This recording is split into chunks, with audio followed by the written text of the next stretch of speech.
আমন্ত্রণ সবাইকে কেমন বাংলাদেশ অনুষ্ঠানের সঙ্গে আছে আমি সৈয়দ আশিক রহমান। অনুষ্ঠানটি সরাসরি সম্প্রচার হচ্ছে বেঙ্গল সিমেন্টের সৌজন্যে। দর্শক, করোনা অতিমারির কারণে দেশে বিপুল সংখ্যক মানুষ রয়েছেন স্বাস্থ্যগত ঝুঁকি এবং অর্থনৈতিক মহাসংকটে। কাজ হারিয়ে অনেকে বেকার হয়ে গেছেন, অনেকে কমেছে আয়। বিভিন্ন গবেষণা বলছে নতুন করে দারিদ্র্য সীমা নিচে নেমে গেছে উল্লেখযোগ্য সংখ্যক মানুষ। এমন পরিস্থিতিতে সংসারের অতি প্রয়োজনীয় খরচ জোগাতে যখন মানুষের নাভিশ্বাস অবস্থা, তখন বিভিন্ন পণ্যের অযৌক্তিক মূল্য বৃদ্ধি সাধারণ মানুষের কষ্ট বাড়িয়ে দিয়েছে বহুগুণ। আয়ের বড় অংশই মানুষকে ব্যয় করতে হচ্ছে খাদ্যপণ্য কিনতে। প্রত্যাশা ছিল করোনায় স্বস্তি দিতে এবারের বাজেটে পণ্যের দাম কমানো হবে। দাম কমানো না হলেও সরকার এবারের বাজেটে নিত্য পণ্যের দাম বাড়ায়নি, কিন্তু কিছু পণ্যে দেওয়া হয়েছে কর ছাড়। কিন্তু বাজেট তার প্রতিফলন নেই, উল্টো বেড়ে গেছে বিভিন্ন নিত্য পণ্যের দাম।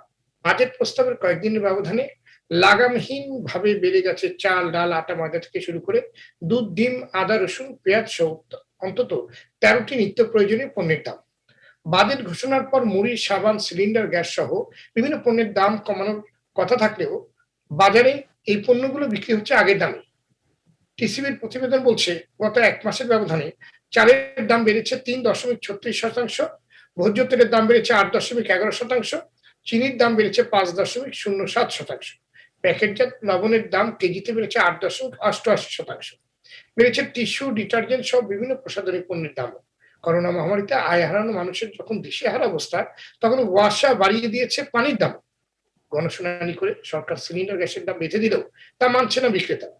এই যখন অবস্থা, তখন আজ আমাদের আলোচনার বিষয় দ্রব্যমূল্য নিয়ন্ত্রণে বাংলাদেশ চাই। আর এই বিষয়ে আলোচনার জন্য আজ আমাদের সঙ্গে যুক্ত আছেন সরকার দলীয় সংসদ সদস্য সাইফুজ্জামান শেখর এমপি, সিপিবির কেন্দ্রীয় সম্পাদক রহিম হোসেন প্রিন্স, ঢাকা বিশ্ববিদ্যালয়ের অর্থনীতি বিভাগের অধ্যাপক ডক্টর মোহাম্মদ হেলাল, টিবিসি নিউজের সম্পাদক প্রণব সাহা, এবিসিসিআর সাবেক সভাপতি, বাংলাদেশ দোকান মালিক সমিতির সভাপতি মোহাম্মদ হেলাল উদ্দিন এবং কনজিউমার অ্যাসোসিয়েশন অব বাংলাদেশ ক্যাবের সহ সভাপতি নাজির হোসেন। দর্শক, অনুষ্ঠানের মতামত জানাতে অথবা প্রশ্ন করতে ফোন করুন স্ক্রিনে দেখো নম্বরে। যাচ্ছি মূল আলোচনায়। জনাব প্রণব শাহ, আপনাকে দিয়ে আমাদের আজকের আলোচনা শুরু করছি। বাজেটের দাম না বাড়ানো হলেও বাজারে বিভিন্ন পণ্যের দাম বেড়ে গেছে, এটা কতখানি যৌক্তিক কারণে হয়েছে বলে আপনি মনে করেন? প্রণব শাহ। যৌক্তিক ভাবে কোনো জিনিসের দাম বাড়ে এরকম তো বাংলাদেশে কখনো দেখি না, অযৌক্তিক ভাবেই বেশি বাড়ে। আপনি যে পরিসংখ্যান দিলেন, সরকারের দলের কেউ বা অর্থমন্ত্রী, বাণিজ্য মন্ত্রী পেলে আপনাকে একটু উল্টা বলতো। আপনি যদি আজকে টিসিবির পরিসংখ্যান দেখেন, এক মাসের যে হিসাব দেখাচ্ছে খুব অল্প সামান্য বাড়তি দেখায়। আর সরকারের লোকেরা বলার চেষ্টা করবে যে দাম কমেছে, শুকনো মরিচের দাম কমেছে। আপনি দেখেন দেশি এবং আমদানি করা 2 শুকনো মরিচের দাম কমেছে। আর আপনি বলছেন দাম বেড়েছে বাজেটের পর। ভোজ্য তেলের দাম তো রোজার আগে বাড়ানো হয়েছে, ব্যবসায়ীদের চাপে সরকার বাড়িয়েছে বোতলজাতকৃত সয়াবিন তেলের দাম এবং খোলা পাম অয়েল এবং সয়াবিন দুটার দাম, এবং কমপক্ষে 20 টাকা 22 টাকা বেড়েছে 1 লিটারে যদি গত বছরের তুলনা করেন। আর এখন আপনি যে দামটা দেখাবেন সেটা তো আমি মনে করি একটু স্টেবল, মানে বেড়ে যা দাঁড়িয়েছে সেখানে দাঁড়িয়ে আছে। ফলে এখন তো বলবেন না গত এক সপ্তাহের মধ্যে তো দাম বাড়ে নাই, আর দাম তো বেড়ে গেছে বাজেটের আগেই। এমনকি টিসিবি যে পণ্য বিক্রি করে সেই পণ্যের দামও বাড়ানো হয়েছে রোজার আগেই। ফলে আপনি দামটা যখন আমরা আলোচনা করি তখন অনেকটা আমি দেখি যে কিছুটা পিছিয়ে থাকে। এই জন্য কারণ যে মুহূর্তে দামটা বাড়ে সেই মুহূর্তে আমরা খবর দিতে দিতে আবার দামটা কোনো সময় একটু স্টেবল হয়। ফলে দামের যে জায়গাটি, যে নিত্য পণ্য কিনে মাঝারি মধ্যবিত্ত বা উচ্চ আয়ের মানুষ এটা বুঝতে পারে না। যে মানুষটি প্রতিদিন প্রতি কেজি চাল কিনে খায় সে বুঝতে পারে কতটুকু চালের দাম বাড়লো। এবং আপনি জানবেন গত কয়েক বছরে এটি আমাদের প্রবণতা। আমি একবারে মিলিয়ে বলি, সরু চাল বা একটু অবস্থাপন্ন মানুষ যে চাল খায় সেই চালের দাম কিন্তু বেশি বাড়ে না। চালের দাম বাড়ে হলো মোটা চালের দাম, যেটা গরিব মানুষ এবং নিম্ন আয়ের মানুষ যেটা খায়, যেটা তাদেরকে প্রতিদিন 2 কেজি তার কাছে কিনতে হয়। প্রণব সাহা, বাজেট ঘোষণার পর গত এক সপ্তাহে পণ্যের মূল্য বেড়ে গেছে, অলমোস্ট প্রতিটা পণ্যের দামই বেড়েছে। আমরা এই প্রতিবেদন করেছি গত 2-3 দিন ধরে, আমাদের টেলিভিশনে একদম আপনার মার্কেট থেকেই সেই প্রতিবেদনগুলো প্রচার করা হয়েছে। আমি বলছি সেই দামটাও কিন্তু বাড়তি দামই, মানে এর আগে অনেক বেশি বেড়েছে। আপনি বাজেটের আগে যদি এক সপ্তাহ দেখেন বা রোজার আগে যদি দেখেন, তেলের দামটা যে পরিমাণ বেড়ে গেল এবং একটা পরিমাণ বাড়ার পরে ব্যবসায়ীরা আবার চাপ দিয়েছে আরো বাড়াতে হবে। কারণ তারা বলছে যে আন্তর্জাতিক বাজারে সয়াবিনের দাম বেড়েছে। অবশ্যই আন্তর্জাতিক বাজারে বেড়েছে, কিন্তু আন্তর্জাতিক বাজারে সেই তেল এসে পৌঁছানোর আগেই আমার মার্কেটে তেলের দাম বাড়ানো হয়েছে, যে তেল আমরা কম আমদানি মূল্যে এনে রেখেছিলাম, ক্রুড সয়াবিন, সেটি বাড়ানো হয়েছে। ফলে এই যে আপনি বললেন এগুলো তো আমরা জানি। আমরা যদি গত রোজার মাসের আগে থেকে আমরা দেখি, রোজার মাসের প্রায় মাস দেড়েক আগে থেকেই এই বাড়ানোর প্রবণতা ছিল, এবং আমরা তখনও প্রতিবেদন করে গেছি এবং আমরা বলছি, আর তারা বাড়িয়েই চলেছে। এটা কিন্তু এই যে এখন যে আবার বাড়লো, এটা কিন্তু ওই বাড়ার উপরে আবার বাড়, মানে কোনো যৌক্তিক কারণ আপনি খুঁজে পাবেন না। আপনি দেখেন, এবং চালের দাম বাড়তেছে কখন? আজকেও আমাদের প্রতিবেদন গিয়েছে, আমরা কুষ্টিয়া থেকে লাইভ করেছি, নওগাঁ থেকে কথা বলেছি। আজকে যখন চাল ধান কাটা শেষ হলো, যখন আমাদের ধান আছে, তখন চালের দাম বাড়ছে। এখন তো নতুন ধান উঠছে, এই সময় আপনার চালের দাম বাড়া আসলে এটা তো একেবারে কোনো, মানে এটা এখন জিজ্ঞেস করতে হবে যে নৈতিকতার জায়গাটা, যে এটা আমাদের সড়ক জনপথ মন্ত্রণালয় যেমন বাস পরিবহন শ্রমিকদের সাথে পারে না, তেমন আমাদের বাণিজ্য এবং খাদ্য মন্ত্রণালয় এই মিলার এবং এই যে মধ্যস্বত্বভোগী চালের যারা উৎপাদক আছে, মানে জমির বাইরে, তাদের সাথে কিন্তু পারে না। এটা প্রমাণ একাধিকবার হয়েছে যে মিলাররা যে দাম বাড়ায়, কারসাজি করে, এটা গবেষণাতে প্রমাণিত হয়েছে। কিন্তু আমাদের সরকার তাদের সাথে পারে না। এমনকি তারা সরকারি যে ধান চাল, আপনি এবার জানবেন আশিক রহমান, এবার কিন্তু আমাদের ধান চালের দাম সরকারি ভাবে 1 টাকা 2 টাকা করে বাড়ানো হয়েছে ক্রয় মূল্য, সংগ্রহের ক্রয় মূল্য। কারণ গত আমাদের অভিযানে, বড় অভিযানে, আমন অভিযানে আমাদের সংগ্রহ লক্ষ্যমাত্রা পূরণ হয়নি। এই জন্য কিন্তু গত 10 বছরের মধ্যে আমাদের খাদ্যের মজুদ, শস্য খাদ্যের মজুদ কিন্তু সর্বনিম্ন নেমে গিয়েছিল। যেহেতু কোভিড চলছে, সরকার খুব উদ্বিগ্ন হয়ে গিয়েছিল, সেই জন্য তারা 1 টাকা 2 টাকা করে ধান এবং চালের দাম দুটি বাড়িয়েছে, এবং সে বাড়ানোর সুযোগ নিয়েছে কিন্তু ওই মিল মালিকরা, যে সরকারি ধানের চালের দাম বাড়িয়েছে, সংঘবদ্ধ, এবং ব্যবসায়ীরা সবসময় সুযোগ সুবিধাগুলো নিয়ে থাকে। সরকার শুধু ব্যবসায়ী এবং মিল মালিকদের সাথেই পারে না, কিন্তু জনগণের আসলে মানে ব্যবসায়ী কিংবা সিন্ডিকেট ধারীরা যতখানি শক্তিশালী, জনগণের ওই জায়গাটা কিংবা সাধারণ মানুষের সেই জায়গাটা নাই বলেই হয়তো এই ঘটনাগুলো ঘটে চলেছে। আমি আপনার কাছে আবার আসবো, জনাব রহিন হোসেন প্রিন্স। করোনার কারণে যখন বিপুল সংখ্যক মানুষের আয় কমে গেছে, চাকরি হারিয়েছে, তখন ব্যবসায়ীরা কতখানি নৈতিকতার পরিচয় দিচ্ছে বলে আপনি মনে করেন? ধন্যবাদ আপনাকে। আমি আলোচকদেরকে ধন্যবাদ জানাচ্ছি, যারা শুনছেন শুভেচ্ছা জানাচ্ছি। আপনি আলোচনার শুরুতে যে তথ্যগুলো দিলেন, আমাদের একটু বোধহয় প্রথমে পরিষ্কার হওয়া দরকার। 2-3টা প্রশ্ন, তারপরে আমরা আলোচনা যাই। প্রথমে, এই তথ্য তো আমাদের না, বলা যায় এক ধরনের সরকারি তথ্যই বা সরকারি প্রতিষ্ঠানগুলো দিয়েছে, গবেষণা প্রতিষ্ঠানগুলো দিয়েছে। তাহলে এটার সাথে আমাদের একমত প্রথমে হওয়া দরকার। দ্বিতীয়ত, এটা হওয়া দরকার যে আমরা, যে আপনি এখানে অনেকগুলো পণ্যের কথা বললেন, যে আমরা জনগণকে এ ধরনের পণ্যের একটা স্থিতিশীল দাম, প্রয়োজনে কম দাম, প্রয়োজনে আরো গরিবদের বিনামূল্যে সরবরাহ করার মধ্য দিয়ে আমরা দেশের মানুষকে এটা ঠিক মতো দেবো কিনা, সেটি হচ্ছে প্রশ্ন। তৃতীয়ত প্রশ্ন হচ্ছে যে হ্যাঁ, নিশ্চয়ই ব্যবসায়ীরা তারা লাভ করবে, এটা নিয়ে কোনো দ্বিমত নেই, কিন্তু ব্যবসায়ীরা যারা নিয়ম মানবে না, তাদের বিরুদ্ধে কঠোর পজিশন নেব কিনা, এই জায়গাগুলোর জন্যই তো একটা রাষ্ট্র থাকে, সরকার থাকে দায়িত্ব পালন করার জন্য। সুতরাং এই কাজগুলো আগে করব কিনা, এই প্রশ্নটা আমি রেখে গেলাম পরের, মানে এর পরের আলোচনার জন্য। এবার আপনি এক কথায় যেটা বললেন যে ব্যবসায়ীরা নৈতিকতা মানছে কিনা, আমার মনে হয় এর উত্তর জাস্ট তথ্য কি বলে। যদি আপনি নৈতিকতার উপরে ছেড়ে দেন, তাহলে এই নৈতিকতা যে মানছে না, এটা নতুন করে বলার দরকার নেই। এক্ষেত্রে আমি আরেকটা আলোচনা করি, সেটি হচ্ছে আমার জানা মতে, ধরেন যে একটা বিশ্ব যে একটা খাদ্য সংস্থা আছে, তাদের স্ট্যান্ডার্ডটা কি, ও বাংলাদেশে আমরা একমত হই যে আমি ঢাকায় যদি কোনো জিনিস, মানে শহরে 10 টাকায় কিনি, 75% দাম, 70% দাম পাওয়ার কথা উৎপাদক, তাহলে 7 টাকা পেতে হবে উৎপাদক। এ ধরনের স্ট্যান্ডার্ড বলাই আছে, এইটা আমরা মানি কিনা, মানাই তো উচিত। কারণ এখানে আমরা যখন আলোচনা করব, দেখবেন কেউ কৃষকের বিরুদ্ধে বলবো না, কেউ সাধারণ মানুষের বিরুদ্ধে বলবো না, কৃষক দরদি সবাই আমরা হব, এটাই স্বাভাবিক, মানুষের এটাই তো হওয়া উচিত। তাহলে তাকে তো 70% দাম, আমি যেটাকে আমি 100 টাকা দিয়ে কিনলে তার 70 টাকা তিনি পাবেন, এটা একটা ইন্টারন্যাশনাল স্ট্যান্ডার্ড। সেই জায়গাটা করছি কিনা, আমরা করি না বলেই এটা ব্যবসায়ীদের কাছ থেকে, আমি সব ব্যবসায়ীদের কাছ থেকে আশা করি না। আর তারপর আমি অন্য কথা বলি, ধরেন ঢাকায় যদি একজন ভালো ব্যবসা করতে চান, আমাদের যে chain system, supply chain system, তাতে কিন্তু তিনি এটা রক্ষা করতে পারবেন না যদি মাঝপথের এই জায়গাগুলো সরকার এবং দায়িত্বপ্রাপ্ত প্রতিষ্ঠানগুলো যথাযথভাবে দায়িত্ব না পালন করতে পারে। তারা করছে না বলে ব্যবসায়ীরা এই কাজগুলো করছে, এটি একটি দিক। আরেকটা দিক এক্ষেত্রে আবারও পুনরায় দৃষ্টি আকর্ষণ করছে, সেটা হচ্ছে কি, আমাদের মতো এই যে মুক্তবাজার অর্থনীতিতে যেভাবে চালু হচ্ছে, মানে চলছে, এই জায়গায় আপনি ইচ্ছা করলেও পারবেন না। তাহলে আপনাকে কি করতে হবে?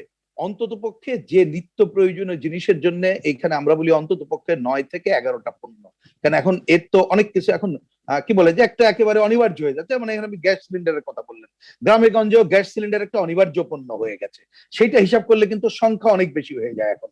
তাহলে সেই জায়গাগুলো আপনি সরকার তার বিকল্প সাপ্লাই চেইন রাখবে কিনা, মানে বিকল্প যেমন একটা দাম বেঁধে দিচ্ছে বললেন, সেটা তাহলে কার্যকর করবে কিনা। আমি এখানে ওই যে আমি জানি যে দেখুন প্রথম দিকে কৃষকরা এবার ধানের দাম পেলেও কিন্তু এখন পাচ্ছে না, কিন্তু চালের দাম তো বাড়তি। তাহলে সরকারের নিজের এই যে পণ্যগুলো নিত্য প্রয়োজনীয় জিনিস বলতে যা বোঝায় সেইটা নিজের মজুদ রেখে ঠিক মতো মানসম্পন্ন জিনিস যথাযথভাবে মার্কেটে ছাড়ার কাজটা সে করবে কিনা, এইটা যদি অর্থাৎ অল্টারনেট সাপ্লাই চেইন আপনি রাখতে পারেন তাহলে কেবলমাত্র কিছুটা হলো তখন আপনি ব্যবসায়ীদের কন্ট্রোলে আনতে পারবেন, এই ছাড়া পারা যাবে না। এই কাজটাই এখন গুরুত্বপূর্ণ কাজ বলে আমরা মনে করি। ধন্যবাদ। ধন্যবাদ। আপনার কিছু পরে আসবো। জনাব মোহাম্মদ হেলাল উদ্দিন, সরকার দেশের মানুষকে স্বস্তি দিতে বাজেটে নতুন করে নিত্য পণ্যের উপর কর বসায়নি, অথচ ব্যবসায়ীর দাম বাড়িয়ে দিল। এটা কতটুকু যৌক্তিক আচরণ হলো, কতটুকু নৈতিক আচরণ হলো? জনাব হেলাল। ধন্যবাদ আশিক ভাই। প্রথমত হচ্ছে যে আসলে ব্যবসায়ীরা পণ্যের দাম বাড়ায়, এইটা আপনারা হয়তোবা বলেন, কিন্তু ব্যবসায়ীদের পণ্যের দাম বাড়াবার কেমন কোনো সুযোগ থাকে না। আমি একটা করে উদাহরণ দিলে আপনি বুঝবেন। আজকে ধর আম, আজকে নবাবগঞ্জে অথবা রাজশাহীতে আম বিক্রি হচ্ছে 15 টাকা 20 টাকা কেজিতে। এই আম কি 15 টাকা 20 টাকার কথা ছিল? তাহলে ব্যবসায়ী যদি পারতো তাহলে তো 120 টাকা করে বিক্রি করতে পারতো। বিষয়টা ওইরকম না। আজকে দেখেন এই করোনা ভাইরাসের যেটা প্রিন্স ভাই বললেন, আজকে গত 2019 সালে আমরা প্রথম করোনা মার্চে দেখলাম। তো এই মার্চের পরে 2000 ডিসেম্বর পর্যন্ত কিন্তু আপনি দেখবেন যে আমরা কিন্তু কোনো পণ্যের দাম বাড়ে নাই, সমস্ত কিছু স্বাভাবিক অবস্থা ছিল। এই বছর ডিসেম্বর থেকে কিন্তু সমস্ত পণ্যের দাম বাড়তে শুরু করলো, অর্থাৎ সারা পৃথিবী যখন খুলে দেওয়ার চেষ্টা করা হলো, সারা পৃথিবী যখন আস্তে আস্তে খুলতে শুরু করলো, এবার যার যেটুকু সামর্থ্য ছিল সে সেটুকু বাড়িয়ে দেওয়ার চেষ্টা করলো। আমরা যখন তেল আমদানি করছি, তেলের দাম বাড়িয়ে দেওয়া হচ্ছে, যে ফ্রেট দিয়ে আমরা আনছি, যে ভাড়া আনছি, সেই ভাড়ার দাম বাড়ানো হয়েছে। আমি কিন্তু খুব স্পেসিফিক বলছি। আচ্ছা, আপনি চিনির দামও একইভাবে বাড়ানো হয়েছে। আন্তর্জাতিক বাজার থেকে আমরা যখন কিনছি তখন চিনির দামও বেড়ে গেল। আজকে আমরা ইচ্ছা করলে যে জিনিসের দাম বাড়াতে পারি না, তার প্রমাণ হচ্ছে যখনই তেলের দাম, চিনির দাম বাড়াতে চান, সেই ক্ষেত্রে কিন্তু আমাদের বাণিজ্য মন্ত্রণালয়ের সেল আছে, যেটা হচ্ছে আমাদের ট্যারিফ কমিশন। ট্যারিফ কমিশনের মধ্যে যেতে হয়, সেখানে গিয়ে ব্যবসায়ীদের প্রমাণ করতে হয় যে তার ইম্পোর্ট কস্ট কত, তার রিফাইনিং কস্ট কত, এবং সে কত দামে বিক্রি করবে। এটা যাচাই বাছাই করার পরেই কিন্তু তারা সিদ্ধান্ত নেয় আসলে পার কেজিতে তেলের দাম কত হবে, চিনির দাম কত হবে। আজকে যখন কথাটা বলছি, যখন জিনিসের দাম বেড়ে যায় তখন সবচেয়ে বেশি দুশ্চিন্তা থাকে ব্যবসায়ীরা। আজকে প্রতি মনে ভোজ্য তেলের দাম কমেছে 200 টাকা। আমি আপনাকে স্পেসিফিক করে বলছি, আজকে চিনির দাম কমেছে মনে 30 টাকা। এই যে কমে গেল, এখন যে ব্যবসায়ী মালটা কিনেছিল গতকালকে, আজকে দামটা পড়ে গেছে। অর্থাৎ যখনই দাম বেড়ে যায় তখনই ব্যবসায়ীদের মাথায় কিন্তু এক ধরনের মানে চিন্তা থাকে যে কখন দামটা পড়ে যাবে। আমরা কিন্তু বারবার বুঝছি যে দামটা পড়ে যাবে, দামটা জায়গায় থাকবে না। এখন আমাদের কি করার বলে? এখন আমাদের যারা ব্যবসায়ী আছে তারা কিন্তু চেষ্টা করছেন। আমি বলছি না আমরা শতভাগ ভালো মানুষ, আমরা একেবারে ধোয়া তুলসী পাতা, তাও বলছি না। সুযোগ যদি মাধ্যমে তৈরি হয়, সেই সুযোগ কোনো না কোনো মানুষ দেয়। এটাও আমি ভুল ব্যাখ্যা দেওয়ার সুযোগ আমার নাই। কিন্তু এই ভুল যাতে না হয়, এই ভুলের সুযোগ যাতে না নিতে পারে, তার জন্য কিন্তু রাষ্ট্রীয় ব্যবস্থা থাকে। আপনি দেখেন তো এই করোনার মধ্যে আমাদের পানির দাম বাড়ানো হয়েছে, এবং এই পানিতে দুর্গন্ধ। আপনি ঢাকা শহরে যেখানে যাবেন নতুন করে পানির লাইন দেওয়া আছে। নতুন করে পানির লাইন দেওয়াতে প্রতি বাড়িতে ঢাকা শহরে অন্তত 20 থেকে 25,000 টাকা তার অতিরিক্ত খরচ হয়েছে নতুন লাইন পানির জন্য। বলা হলো কি, দোতলা পর্যন্ত নর্মালি পানি উঠবে এবং সুপেয় পানি দেওয়া হবে, যে পানি সিদ্ধ করতে হবে না, যে পানি আপনার পিউরিফাই করতে হবে না, এমনি খেতে পারবে। সেই পানিতে দুর্গন্ধ, আবার পানির দাম বাড়ানো হয়েছে। গ্যাস, সকালবেলা যারা কাজ করেন বাসা বাড়িতে, তাদের বলা থেকে সকালবেলা ঘরে আসবেন, এসে থালাবাটি মাজবেন এবং নাস্তা তৈরি করবেন, তার মাসে বেতন 7,000 টাকা। সকালবেলা সেই লোকটি আসছে বা সেই মহিলা আসছে, এসে সে ঘর বাড়ি পরিষ্কার করছে, থালা বাসন পরিষ্কার করছে, বাট রান্না করতে সময় গ্যাস নাই, সে চলে যাচ্ছে। তার তো টাইমিং আছে। এখন কিন্তু আগের মতো নাই যে কাজের মানুষটি সারাদিন আমার ঘরে থাকবে, সে আরো 5টা জায়গায় কাজ করে, সে চলে যাচ্ছে। তার মাস শেষে 7,000 টাকা ওই মহিলাকে কিন্তু দিতে হচ্ছে, আমাকে কিন্তু আমার গ্যাসের পয়সাটা দিতে হচ্ছে। এই যে সমস্যাগুলো, এই সমস্যাগুলো আসলে সমাধান না হওয়া পর্যন্ত আমাদের মানুষের কষ্ট বাড়ছে। আমি সবার সঙ্গে কিন্তু একমত, আমাদের এই মুহূর্তে মানুষের কষ্ট বাড়ছে। সরকারকে আরো অনেক বেশি আন্তরিক হতে হবে, এবং আমাদের যে রেগুলেটরি বোর্ড গুলো আছে, যারা এই সংস্থাগুলো আছে, আপনি যখন সিলিন্ডারের দাম বেঁধে দিলেন, তারপরে সিলিন্ডার সেই দামে বিক্রি হবে না কেন, সেই দায়িত্বটা কে নেবে বলেন? আমরা তার জন্য ব্যবস্থা চাই। সেই প্রশ্নটি আমরা খোঁজার চেষ্টা করছি। আসলে প্রণব শাহ কিছুক্ষণ আগে যেভাবে বলছিল যে পরিবহন শ্রমিকরা যেভাবে সরকারকে জিম্মি করে, সেভাবে ব্যবসায়ীরাও কিন্তু সরকারকে জিম্মি করে। আমি জনাব নাজের হোসেন আপনার কাছে আসতে চাই। নাজের হোসেন, চাল, ডাল, তেল, দুধ, ডিমে দাম বাড়ার পেছনে আপনারা কি কি কারণ খুঁজে পেয়েছেন? ধন্যবাদ আপনাকে, আপনার একই সাথে আমাদের সম্মানিত আলোচক বৃন্দ এবং দর্শকদেরকে শুভেচ্ছা জানাচ্ছি। আপনি অনুষ্ঠানের শুরুতে একটা প্রারম্ভিক বক্তব্য দিয়েছেন এবং সেখানে আপনি বিষয়গুলো তুলে ধরেছেন বিস্তারিত। তবে আপনি যে প্রশ্নটি করেছেন সেটা হলো যে মানে এই যে দাম বাড়ে, কেন দামটা বাড়ে? আমরা বিভিন্ন সময়ে এই বিষয়টা বলে আসছি। সেটা হলো যে নিত্য প্রয়োজনীয় ভোগ্য পণ্যের বাজারের বেলায় সরকার ব্যবসায়ীদের উপর পুরোটাই ছেড়ে দিয়েছেন। আমরা যেটা মনে করি আসলে এখানে একটা রেগুলেটরি অবস্থান থাকা উচিত সরকারের, মানে রেগুলেট করা দরকার। সরকারে যদি রেগুলেট না করে তাহলে কিন্তু প্লেয়ার যারা আছে, অ্যাক্টর যারা আছে, তারা তাদের ইচ্ছা মতো খেলবে। এখন এখানে আমাদের ভোগ্য পণ্যের বাজার নিয়ে ব্যবসায়ীরা কিন্তু তাদের ইচ্ছা মতোই কিন্তু কাজগুলো করতেছে। আপনি জানেন চালে আমাদের সরকার শুল্ক কমিয়েছে, বাজেটে অনেকগুলি পণ্যের কর ছাড় দেওয়া হয়েছে, কিন্তু তারপরেও এই বাজেট ঘোষণার পরে অনেকগুলি পণ্যের কিন্তু দাম বেড়ে গেছে। আমাদের মানে হেলাল ভাই তো বললেন যে ব্যবসায়ীরা দাম বাড়াচ্ছে না। আপনি ধরেন এই যে সয়াবুজ তেলের দাম যেটা বেড়ে গেল, আমরা দেখলাম যে এটা ঈদের আগে বাড়ছে, ঈদের পরে গিয়ে সরকার দামটা নির্ধারণ করে দিলেন এবং তারা বললেন আন্তর্জাতিক বাজারে দাম বৃদ্ধি পেয়েছে। ঢাকা শহরে বিভিন্ন জায়গায় আমরা দেখলাম যে আসলে ওই যে বড় যে প্যাকেটগুলি আছে সেখানে তারা মানে মূল্যটা আলাদা করে একটা মূল্য মানে চার্ট লাগিয়ে দিয়েছে। মানে এই যেই দাম বৃদ্ধির কথা তারা বলেছে সেই পণ্য কিন্তু বাংলাদেশের বাজারে আসে নাই, তো না আসার আগেই তারা কিন্তু দামটা বাড়িয়ে দিয়েছে। আমরা বেশ কয়েক বছর বাজেট ঘোষণার পরে এই ধরনের মানে নিত্য প্রয়োজনীয় ভোগ্য পণ্যের দাম বৃদ্ধির প্রবণতা ছিল না, কিন্তু দুর্ভাগ্যজনক ভাবে এইবার করোনার একটা পরিস্থিতি, সাধারণ মানুষের খুব ত্রাহি অবস্থা, তার ভিতরে আমাদের এক শ্রেণীর ব্যবসায়ী এরকম বাজেটের অজুহাত দিয়ে তারা কিন্তু আবার পণ্যের দামগুলো বৃদ্ধি করে দিয়েছে। তো এক্ষেত্রে আমরা যেটা মনে করি সরকারের যে বাজার তদারকি যে ব্যবস্থা, সেই ব্যবস্থাটি না হবার কারণে মানে ব্যবসায়ীরা তাদের ইচ্ছা মতো করছে এবং একটা বিকল্প বাজার হিসাবে টিসিবি কিন্তু কাজ করতো। এবার টিসিবির কিন্তু তাদের পরিধি আওতা অনেক বাড়িয়েছে, কিন্তু মধ্যখানে এই বাজেটের আগে দিয়ে ওই এটা কিছুদিন বন্ধ ছিল, ঈদের পরেরটা, এই সময়টাকে কিন্তু আমাদের ব্যবসায়ীরা মানে কাজে লাগিয়েছে। তো সেই জন্য আমরা এই কয়েকটা জিনিসকে মনে করবো যে একটা বিকল্প বাজার থাকা উচিত এবং সরকারের একটা রেগুলেটরি অবস্থান হিসেবে তারা বাজার মনিটরিংটা করা উচিত। মনিটরিং করার ক্ষেত্রে আমরা মানে ক্যাব থেকে বারবার যেটা বলে আসছি সেটা হওয়া উচিত আসলে সমন্বিত বাজার মনিটরিং। এখানে ব্যবসায়ীরাও থাকবেন, এখানে সরকারি বিভিন্ন কর্মকর্তারা থাকবেন, এখানে বক্তারা থাকবেন, এখানে গণমাধ্যম কর্মীরা থাকবেন।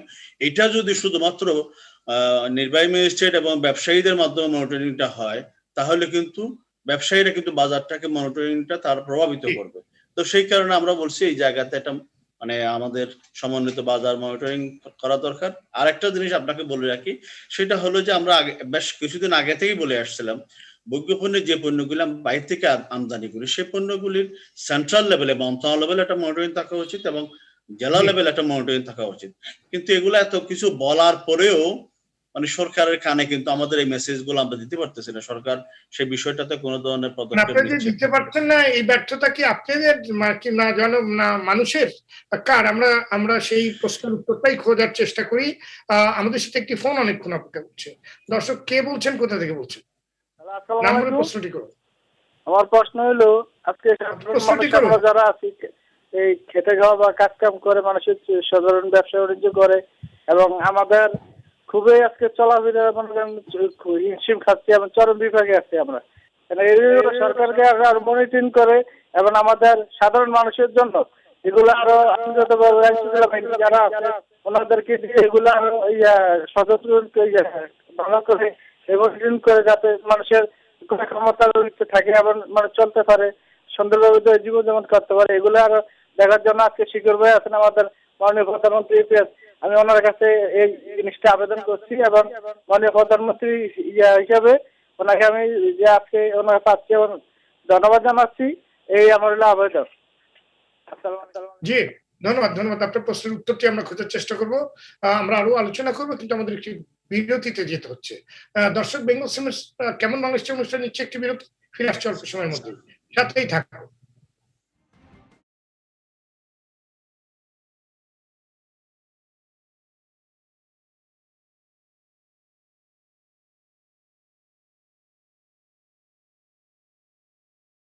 দর্শক, বিরতির পর আবার স্বাগত কেমন বাংলাদেশ অনুষ্ঠানের সঙ্গে আছে আমি সৈয়দ আশিক রহমান। আলোচনার বিষয় দ্রব্যমূল্য নিয়ন্ত্রণে বাংলাদেশ চাই। অনুষ্ঠানটি সম্প্রচার হচ্ছে বেঙ্গল সিমেন্টের সৌজন্যে। আমরা ফিরছি আমাদের আলোচনায়।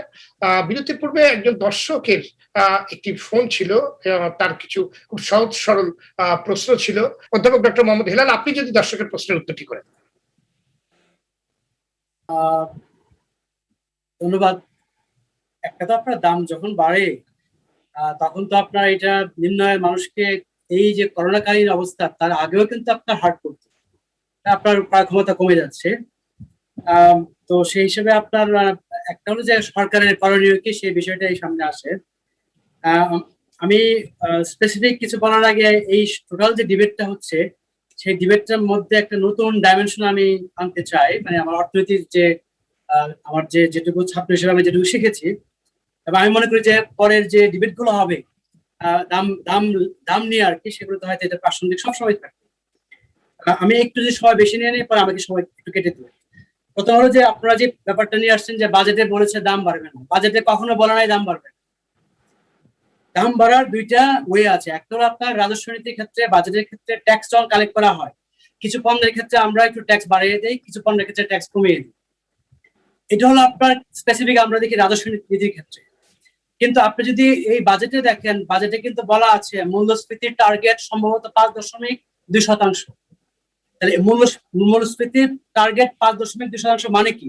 মানে হলো এই এক বছরে সরকারের টার্গেট যে 100 টাকা যার মূল্য, সেটা 5 টাকা 20 পয়সা বেশি বাড়বে না। তার মানে সরকারের যে পলিসি, সেই পলিসির মধ্যে আছে যে আপনার সেটা 5 থেকে 5.2% দাম বাড়বে। তাহলে এখানে যখন আপনার স্পেসিফিক কয়েকটা কমোডিটির কথা বলা হচ্ছে দাম বাড়বে, তাহলে ওভারঅল আপনার 5.2% দাম বাড়াটা আসবে কোথেকে?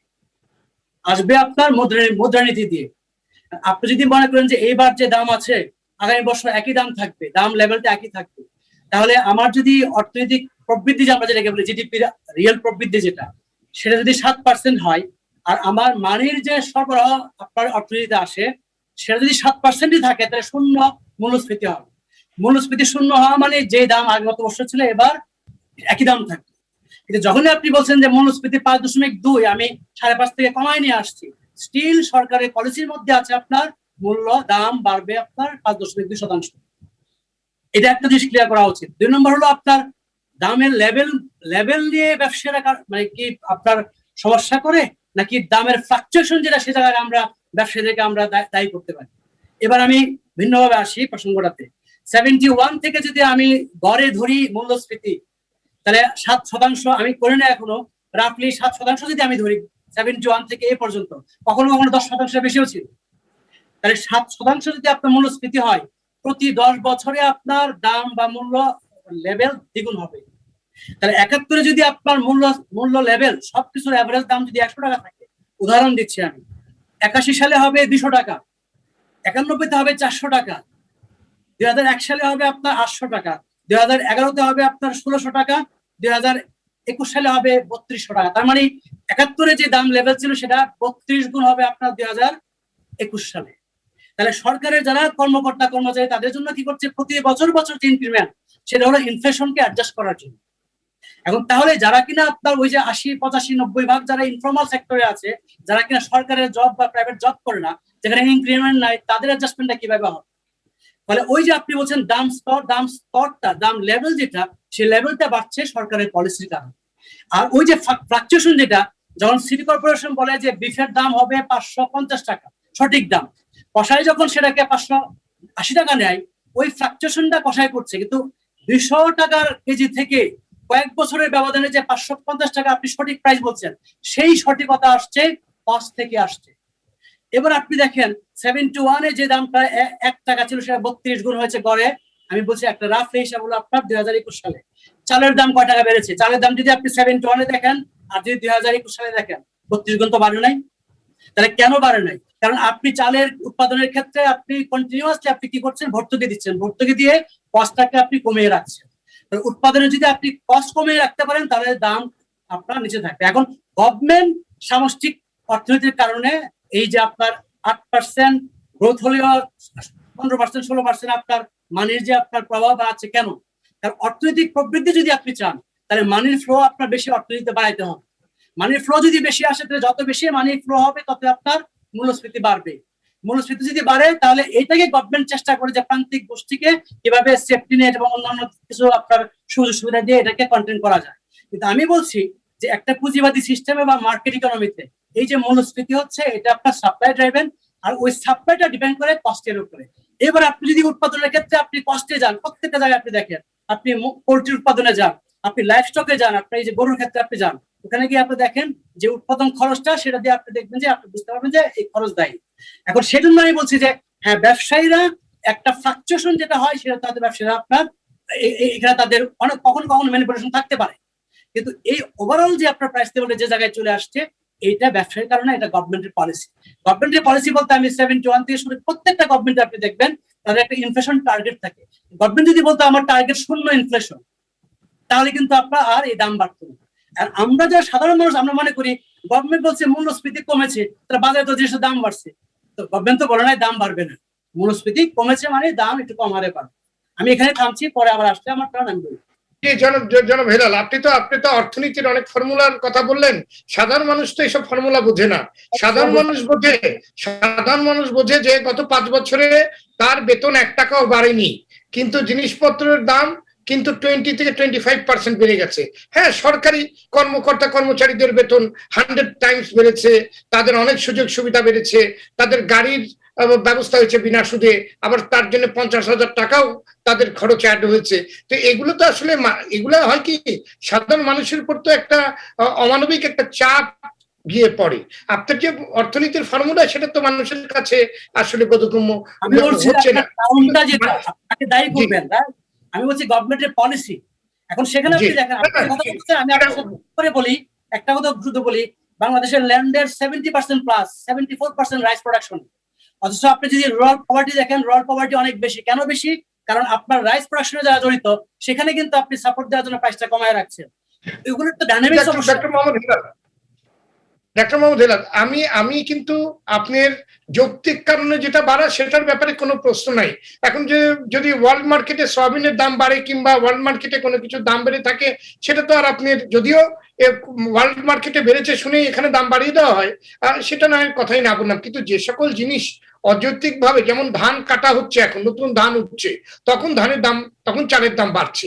এই এই এই অযৌক্তিক ব্যাপারগুলো যেগুলো সাধারণ মানুষের উপর মরার পর খাড়াঘাড় এসে দাঁড়াচ্ছে, যে অনেকের চাকরি, অনেক কর্মস্থলে থেকে তাদের কাজ হারিয়েছে, মানুষের আপনার মানে আপনার ইনকাম কমে গেছে, সে জায়গায় আপনার এইভাবে অনৈতিক দাম বাড়াটা কত যৌক্তিক, সেই প্রশ্নটাই অনেক বড় ভাবে সামনে আসছে। যেমন সাইফুজ্জামান শিখর, আমাদের কাছে এগুলো নিয়েই আমরা ব্যবসায়ীরা দায়ী করতে পারি আমরা। ওই যে আপনি বললেন যে ধান কাটার সময় বাড়বে কেন, সেখানে আপনার মিলারদের রোল থাকতে পারে। সেই আমি সেই প্রশ্ন নিয়ে সাইফুজ্জামান শিখর আপনার কাছে আসতে চাচ্ছি, যে বলা হচ্ছে যথাযথ বাজার তদারকির অভাবে কিছু অসাধু ব্যবসায়ী পণ্যের দাম বাড়িয়ে দেওয়ার সুযোগ পেয়েছে। তো যারা তদারকি করবার কথা তারা ঠিকঠাক তদারকি করছে কিনা, সেটা তদারকি জনগণের প্রতিনিধি হিসেবে আপনারা আসলে কতটুকু করতে পারছেন? বিষয় যেটা হচ্ছে যে আপনি একটা প্রথম যে প্রস্তুতি করেছেন যে এখন ধান কাটার সময় এখন কেন চালের দাম বাড়বে, ধান কাটার সময় তো চালের দাম বাড়বে, ধানটা যখন মার্কেটে আসবে তখন চালের দাম কমবে। ধান কাটা মানে তো ধান তো কাটা চলছে গত 2 মাস ধরে। আমি শেষ করি, সেটা হচ্ছে গিয়ে ধান যখন মাঠে থাকবে, মাঠের থেকে কেটে আপনি গোলায় আনবেন, গোলার থেকে মার্কেটে আনবেন, মার্কেটে না আনা পর্যন্ত তো আপনার আগে যে চালটা উৎপাদন হয়েছে, ধানটা উৎপাদন হয়েছে, সেটা তো কিছু ক্রাইসিস দেখা দিতেই পারে নতুন ধান না আসা পর্যন্ত, সুতরাং দাম বাড়তেই পারে। মানে এই সময় কিন্তু ধানের দাম সবসময় কমে, মানে আপনি যে 2 মাসের কথা বলছেন সেটা কিন্তু গত 2 মাস আগে থেকেই ধান কাটা শুরু হয়েছে। ঠিক আছে, এখন আপনি যেটা বলছেন যে সরকারি কর্মচারীদের বেতন বৃদ্ধি পেয়েছে, এখন আপনি কোন শ্রেণীর কথা বলতে চাচ্ছেন যে যারা কষ্টে আছে, যারা প্রান্তিক পর্যায়ে সমস্যা আছে তাদের জন্য কিন্তু আমরা 10 টাকা কেজিতে চাল দিচ্ছি।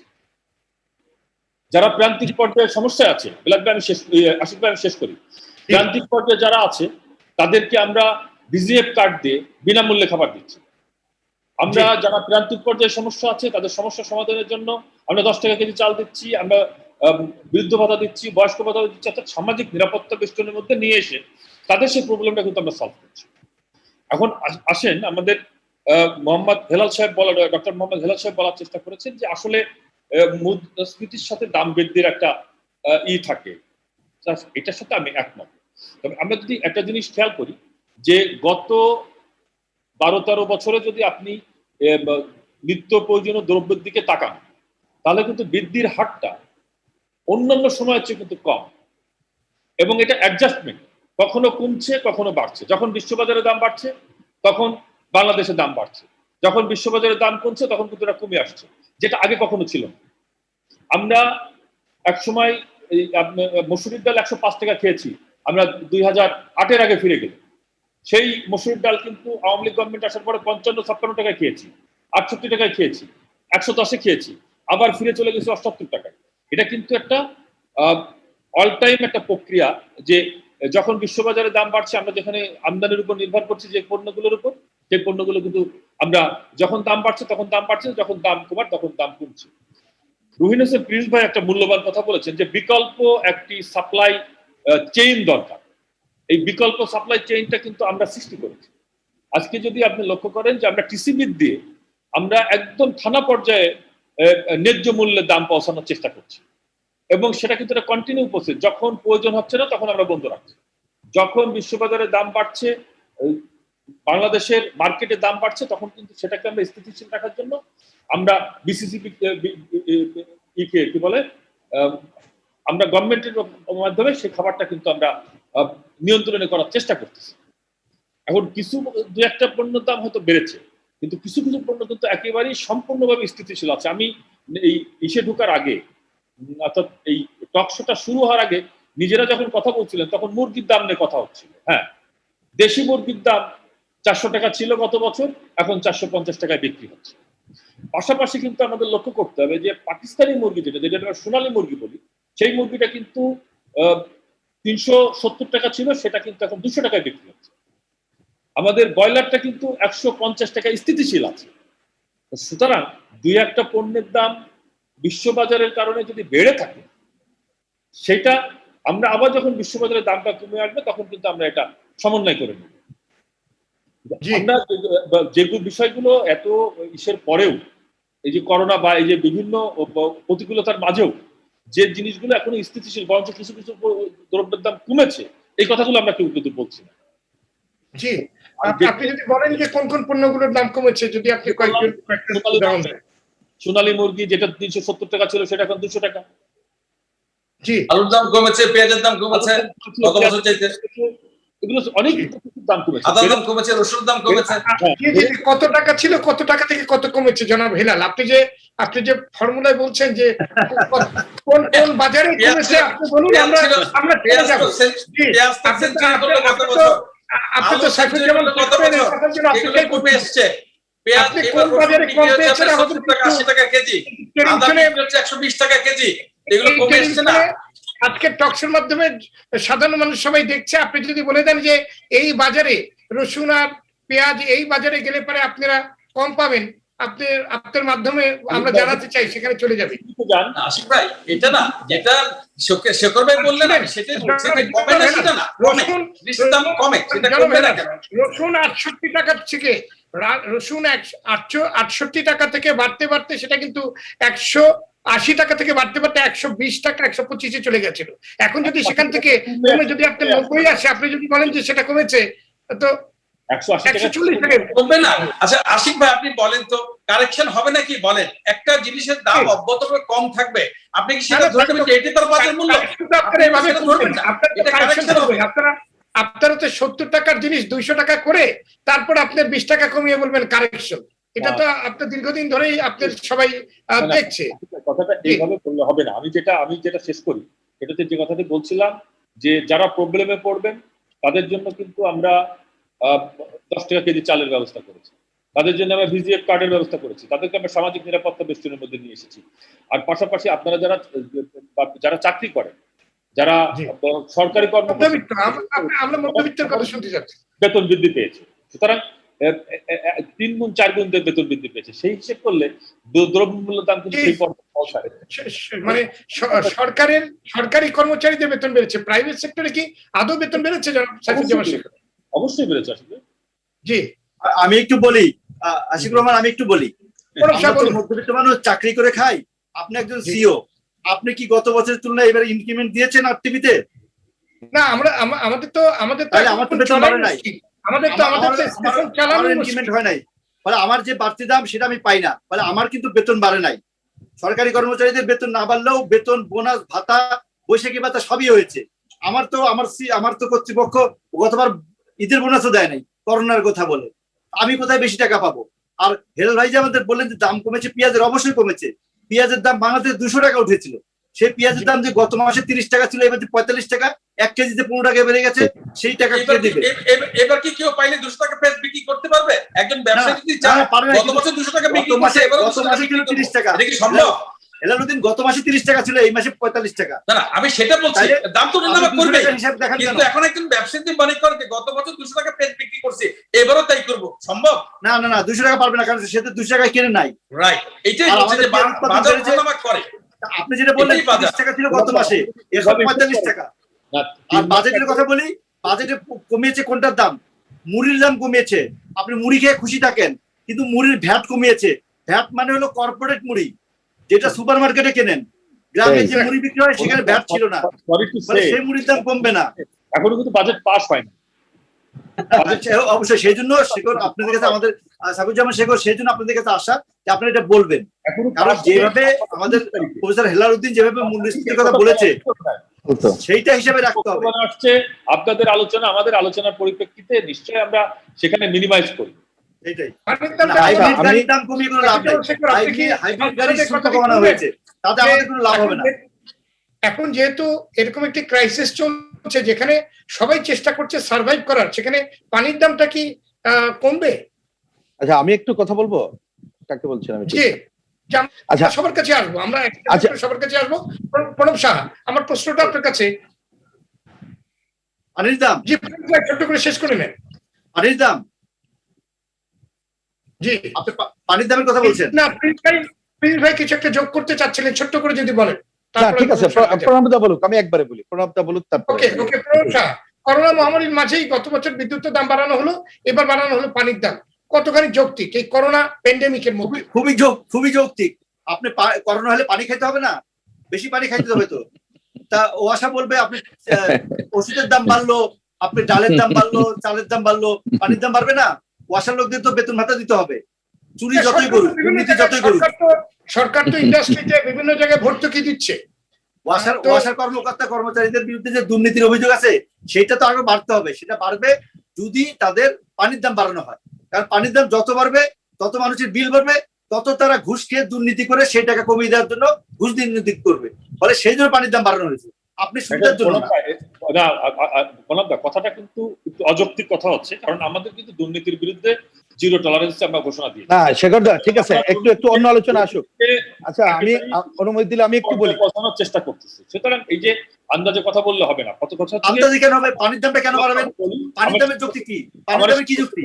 সেখানে ভর্তুকি আছে অনেক। না, পানির দামের বাড়ানোর যুক্তি কি এই করোনার মধ্যে, এই মহামারীতে? না, সেটা ওয়াসাকে তো আমাকে ভর্তুকি দেওয়া লাগে। ভর্তুকি মিনিমাইজ করতে হবে না। সরকার ভর্তুকি দিলে সমস্যা কোথায়? সরকার তো ভর্তুকি দিবেই, মহামারীতে ভর্তুকি দিতে হবে না? সবকিছু তো ভর্তুকি চলেন, তাহলে আপনি দেশ চলবে কিভাবে? না, তাতে ওয়াসার পানির দাম বাড়তে হবে। ব্যবসায়ীদেরকে তো ভর্তুকি দিচ্ছেন না, ব্যবসায়ীদের প্রণোদনা দিচ্ছেন না। ব্যবসায়ীদের না, আমার মনে হয়, শুনেন, ব্যবসায়ীদেরকে তো আপনি প্রণোদনা দিচ্ছেন, সাধারণ মানুষকে তো ভর্তুকি দিতে পারবেন না। ভর্তুকির আলোচনাটা কেন আসছে আমি প্রসঙ্গক্রমে বলি। ওয়াসার পানির দাম, এ ব্যাপারে একটা কথা বলি এবং সামগ্রিক বিষয় নিয়ে একটু কথা বলি। আচ্ছা, তার আগে একটু কথা আমি দু একটা না বলে একটু পারছি না।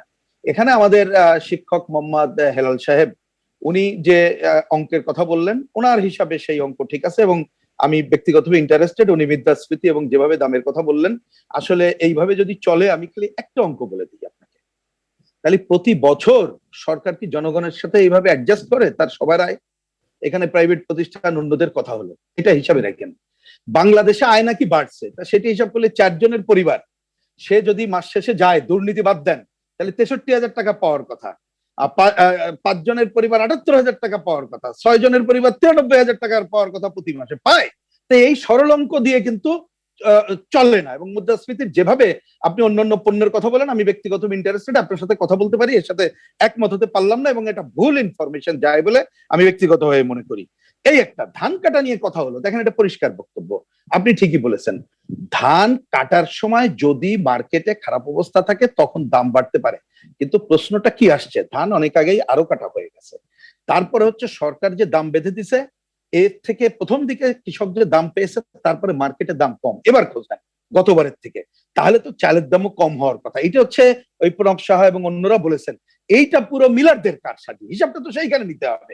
আপনি আগে সবটা তো যা বাস্তবতা সেই জায়গায় নিয়ে আসেন, মিলাররাই কারসাজি করে এটা করছে, আর ব্যবসায়ীরা যতটুক পারে অনেকে এটা করছে না, হিসাবটা তো এরকমের। আর এখানে চাল ডাল শুধু না, এখানে ওষুধ থেকে শুরু করে ডিটারজেন্ট এবং আরো সব বিষয় আছে, সেইটা হচ্ছে ওভারঅল দেখার ব্যাপার দাঁড়ায়। ধরুন এখানে পানির কথা আসছে, পরিষ্কার ভাষায় বলি, পানি এখন আপনি যেটা বলছেন, ওয়াসা প্রথম যেটা করেছে, এটা আমরা বারবার বলে আসছি, প্রতি বছর তারা একটা আইন করে নিচ্ছে, এখানে গণশুনানি লাগবে না, কিচ্ছু লাগবে না, দুর্নীতি ঘুষ, প্রণব সাহা তো মজা করে বললো, অনেকে বুঝতে পারলো কিনা জানি না, ঘুষ আছে, দুর্নীতি আছে, হাজার হাজার কোটি টাকার প্রজেক্ট আছে, একজন যে বেতন পায় তার থেকে 10 গুণ সে ওভারটাইম নিয়ে যেটা আপনাদের কাছ থেকে আসছে।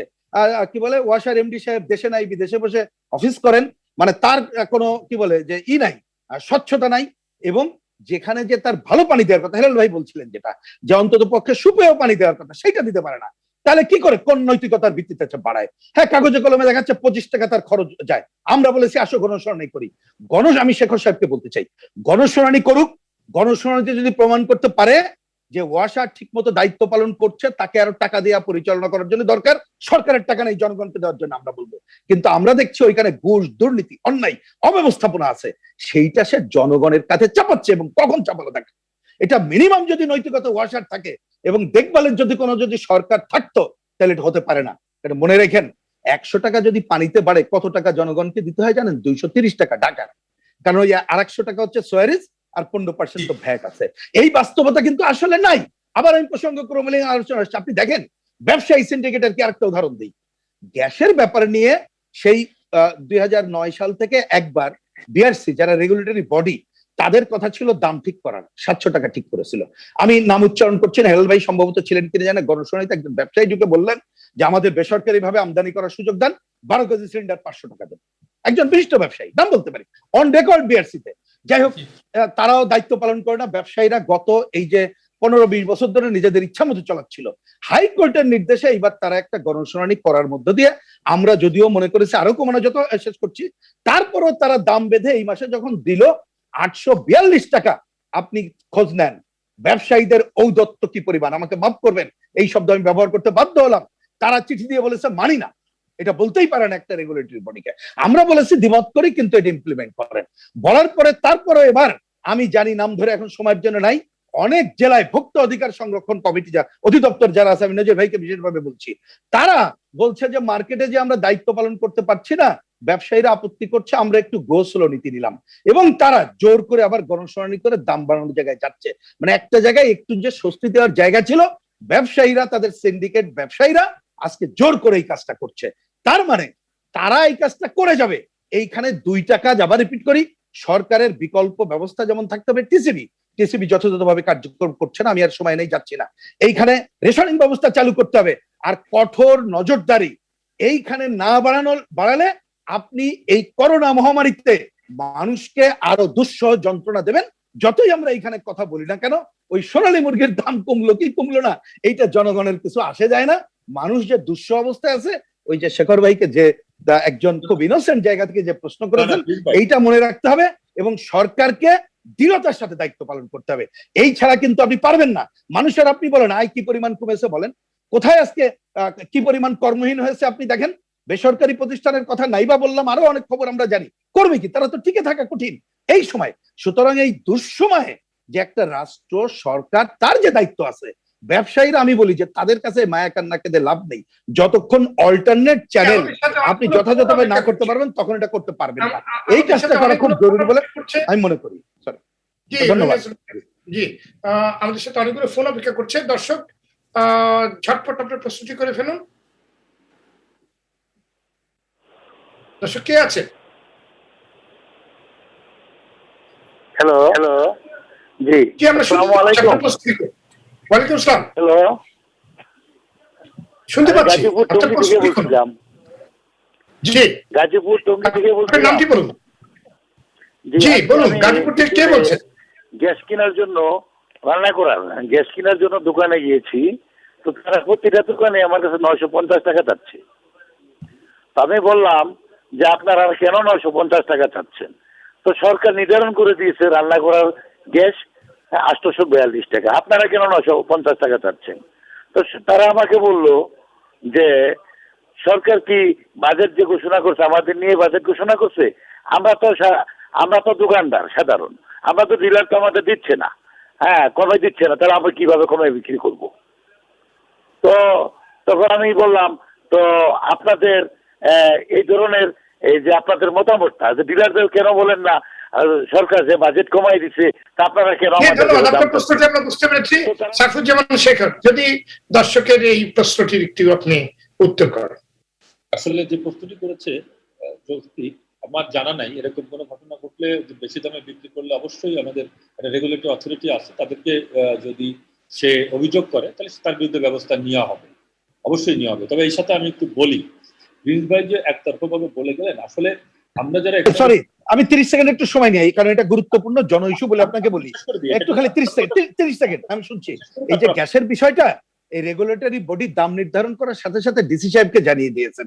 ডিসি সাহেবের দায়িত্ব হচ্ছে ইমপ্লিমেন্ট করা। আমি খালি আপনাকে তথ্যটা দিলাম, ওই যে 842 টাকার আসতে হবে। এখন আমি যেটা বলি, আপনার প্রিন্স ভাই যেটা বলার চেষ্টা করেন বা আপনারা যেটা বলছেন যে মানুষ কিন্তু কষ্টে নাই, এই কথাটা যদি বলেন তাহলে এটা কিন্তু এটা খুবই অযৌক্তিক কথা হবে। আমরা এখন মাঠ পর্যায়ে আমাদের যেতে হবে। আমাদের ঘরে বসে থেকে, ঢাকায় বসে থেকে যদি আমরা পরিসংখ্যান গুনি তাহলে কিন্তু আমরা বাস্তব চিত্রটা থেকে বঞ্চিত হব। আমরা দেখি যে একজন নির্মাণ শ্রমিক, সে একটা মোটরসাইকেল চালায়, সে দৈনিক কাজ করতে আসছে। একজন কৃষি শ্রমিক, তার লাইফ লিভিং যদি আপনি দেখেন তাহলে কিন্তু কষ্টে আছে বলে মনে হবে না। সুতরাং এই ঘরে বসে পরিসংখ্যান দিলে পরিসংখ্যানটা নেওয়া যাবে না। যেটা প্রণবদা বলার চেষ্টা করেছেন যে পানির দাম বৃদ্ধি, আমরা পানিতে যে পরিমাণ সাবসিডি দিচ্ছি সেটা তো আমাদের মিনিমাইজ করতে হবে।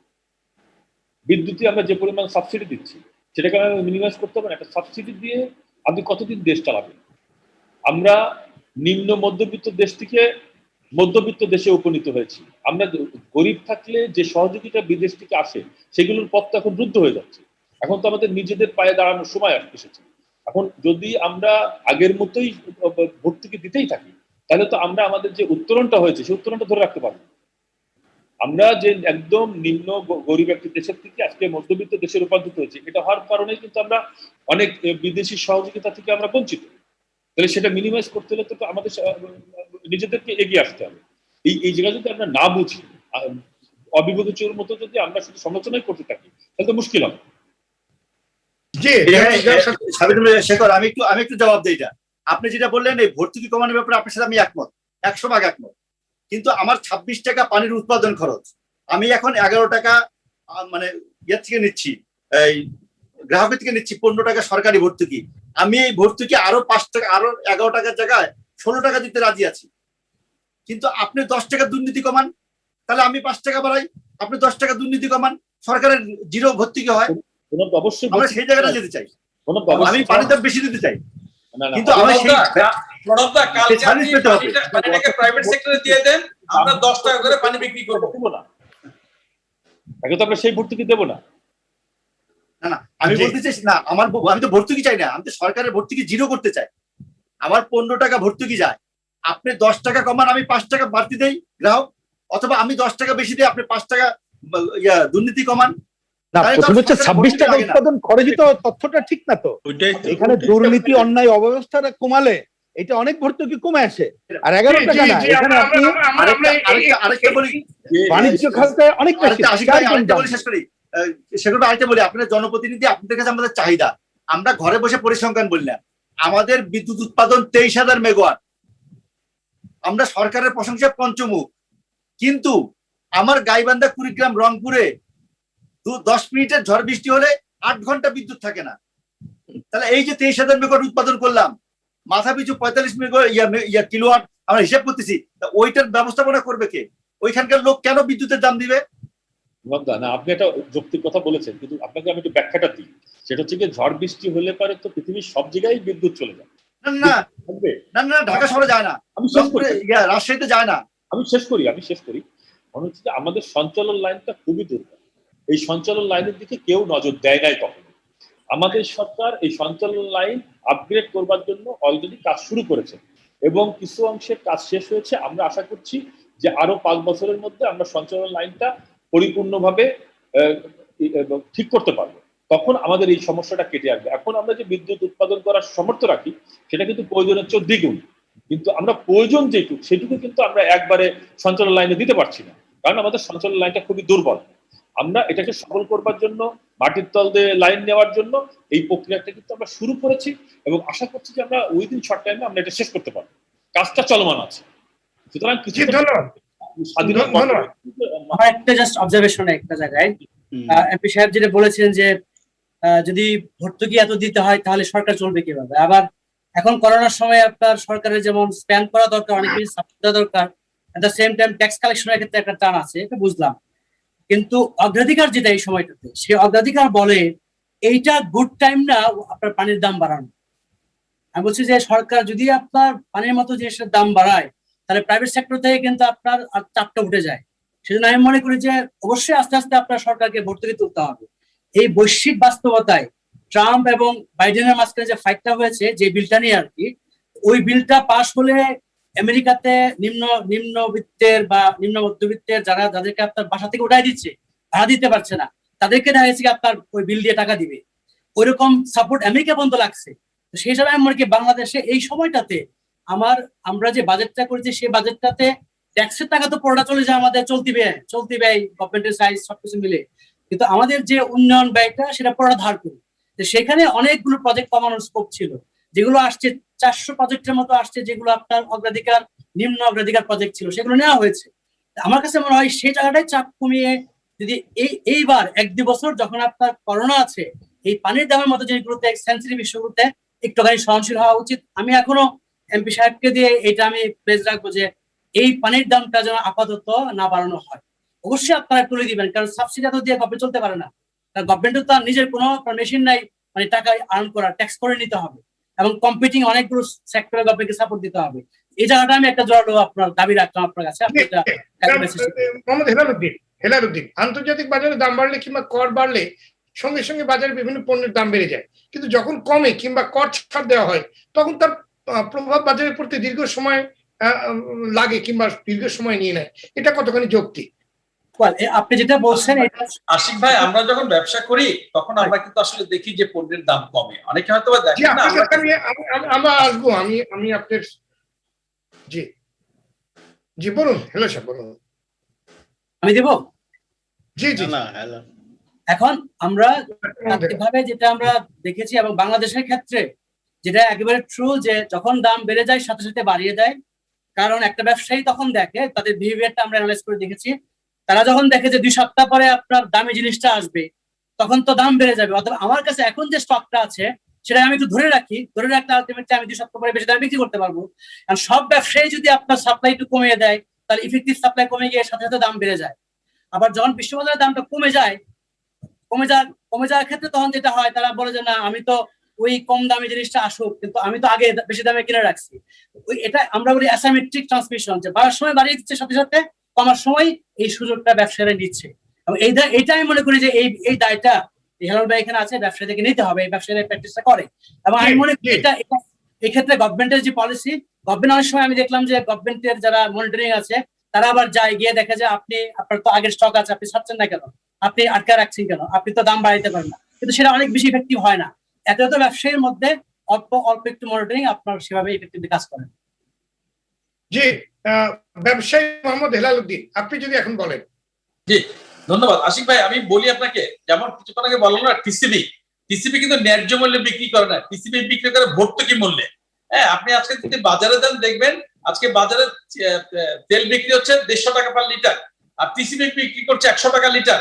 প্রবলেম যেটা হচ্ছে, এখন টিসিবির যারা ট্রাকগুলো, আমি কয়েকদিন আগে টিসিবি চেয়ারম্যানের সাথে দেখা করেছি এবং বলার চেষ্টা করেছি, এই পদ্ধতিতে আসলে আমাদের যে নিম্ন আয়ের মানুষ তারা খুব বেশি সুযোগ পাচ্ছে না। এখানে এক ধরনের ফরিয়া তৈরি হয়েছে, যারা এখান থেকে তেল, চিনি, ডাল কিনে নিয়ে পাশের দোকানে বিক্রি করে দিচ্ছে, এবং তাতে করে যেহেতু রাস্তায় দাঁড়িয়ে টিসিবি ট্রাক গুলো বিক্রি করছে, সেই কারণে আমাদের এখন যারা নিম্ন মধ্যবিত্ত যারা আসলে আয় হারিয়েছেন, তারা তাদের সামাজিক কারণেই তারা কিন্তু রাস্তায় দাঁড়িয়ে সে পণ্যটা কেনে না। আপনি দেখবেন যে একই লোকের ভিড় দাঁড়িয়ে আছে লাইনে, তারা লাইন থেকে ছড়ছে না। এই কারণে আমরা বলছিলাম যে এইগুলো যদি আপনার এই কথার সাথে কিন্তু আমরা একমত না। আমি বলি,